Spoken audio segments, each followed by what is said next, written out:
Хизээ хийс засгийн эмчид хандах хэрэгтэй вэ?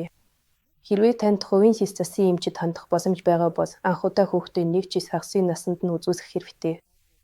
Мэргэжилтэн таны хүүхдийн харилцааны ур чадварын хөгжлийн эфсийг үнэлэх болно. Хэрвээ ноцтой өөрчлөлт эсрээгүй бол дараагийн удаа хийс засгийн эмчид 2 чих хагасны насанд нь үзүүлэхээр төлөвлөж болно. Энэ нь өгүүлбэрийн яриа бүрэлдэхүүн тогтож байгаа эсхийг хянахад хэрэгтэй. Гэхдээ хэрвээ хүүхэд 2 нас хүрээд ярьж эвсэхгүй байвал энэ нь анхаарал хандуулах ноцтой шалтгаан бөгөөд 2 чих хагас эсвэл 3 насын хүсээс-бүүгээр яаралтай мэргэжилтэнд хандах хэрэгтэй. 3 нас бас хийс яриа эрчимгээ хөгждөг үе юм. Хэрвээ энэ үед хийс ярианы аздааг анзааралгүй өмөрөөвөл дуудлага болон шүдний зуултын асуудал үүсгэхэд хүргэнэ. Тиймээс эсэрхий асуудал байхгүй байсан ч загвар бид дээр очих нь эсвэдэхгүй. Дараагийн үе шат бус 5 нас юм. Энэ үед хүүхдийн яриа цэвэр, бусдад ойлгомжтой байх ёстой.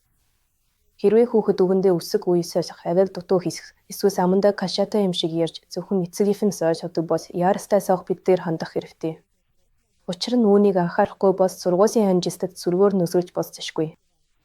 Мөн хүүхдийн ярианд гацаас өдрөөс ажигсагдвал энэ нь эрсдийн шинж тэмдэг байж босхойг анхаараарай. Ийм тохиолдолд загвар бид дээр очихоо хойш суусах хэрэггүй. Мөн хүүхдээ сургууль дарахын өмнө болон 1-р ангиа төгсөхөд нь загвар бидэд үзүүлэх нь эсвэдэхгүй. Эхлээд сургуулийн хийс ярианы бэлэн байдлыг шалгах, дараа нь унших, бичихэд хүүхдэд хүндрэл гарахгүй байгааг баталгаажуулах зорилготой.